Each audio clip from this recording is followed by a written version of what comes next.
যত দুনিয়াতে man of god আছে, যত দুনিয়াতে সফল আত্মিক ব্যক্তি আছে, তো তাদের জীবনের টেস্টিমনি আমি গতকাল বলছিলাম যে কোন বিষয় তাদের জীবনে সফলতাকে এনে দিয়েছে, আর সেটা হচ্ছে প্রার্থনা। সেটা কি? প্রার্থনা। সকালে প্রার্থনা, রাতে প্রার্থনা। কি রকম প্রার্থনা? হেঁটুতে এসে প্রার্থনা।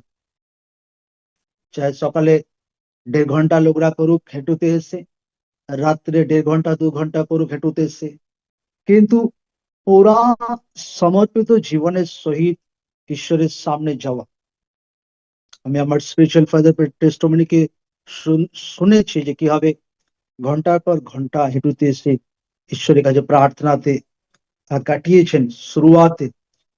এবং অনেক ম্যান অফ গড যারা বড় বড় মন্ডলী, যারা সফল আত্মিক জীবন, সফল সেবা কার্যকে করেছেন, তাদের জীবনে আমি দেখেছি যে তারা প্রার্থনাকে করেছে। তারা হেঁটুতে এসে প্রার্থনা করেছে, তারা হেঁটুতে এসে আত্মাতে চেয়েছে ঈশ্বরের কাছে।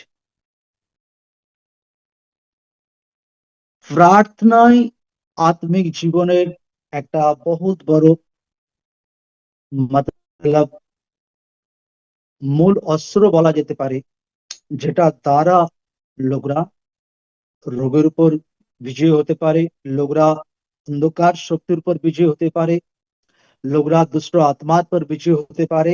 প্রার্থনা,